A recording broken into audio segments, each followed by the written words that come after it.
Bagaimana memberi nasihat kepada saudara yang menganggap boleh menuntut ilmu kepada semua guru? Jazakallahu khairan Ustaz. Sampaikan kepada dia bahwa menuntut ilmu agama kepada semua guru itu sangat berbahaya. Bahkan ini lebih berbahaya daripada meminta obat kepada dokter atau dokter sembarangan. Kepada semua dokter. Dokter gadungan pun dia ambil resep darinya. Kalau kita mengambil resep dari dokter yang tidak spesialis, tidak profesional, atau bahkan dokter gadungan, maka resep yang kita dapatkan juga membahayakan badan kita. Kalau badan rusak, ya, karena obat, mungkin rusaknya hanya di dunia. Bisa jadi dia di akhirat tetap mendapatkan surga Allah Subhanahu wa Ta'ala. Tapi kalau yang rusak adalah ilmu agama kita, ini sangat berbahaya. Sangat berbahaya. Makanya Imam Malik rahimahullahu ta'ala sampai mengatakan, inna hadzal ilma lahmuka wa damuk wa anhu tus'alu yaumal qiyamah fanzur amman ta'khud. Kata Imam Malik rahimahullahu ta'ala, sesungguhnya ilmu agama ini adalah darah dagingmu. Ini darah dagingmu.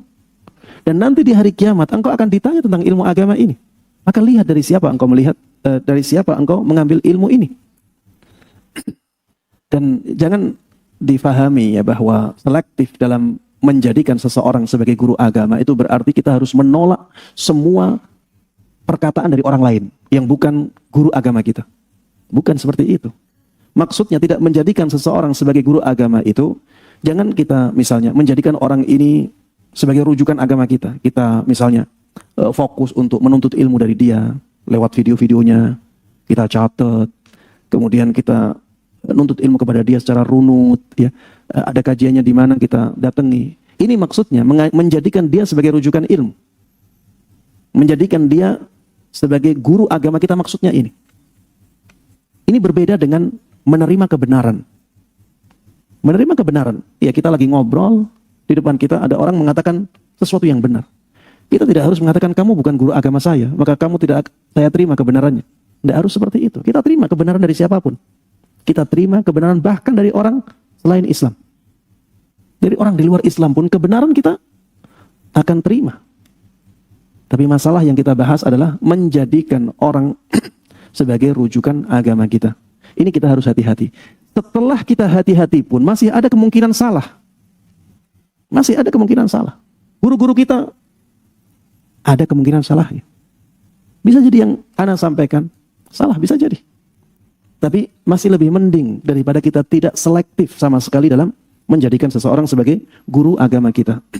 Banyak para jamaah sekalian rahimanallah, orang yang asalnya semangat menuntut ilmu, tapi akhirnya dimanfaatkan. Akhirnya dimanfaatkan oleh guru-guru yang tidak baik. Malah akhirnya jadi teroris.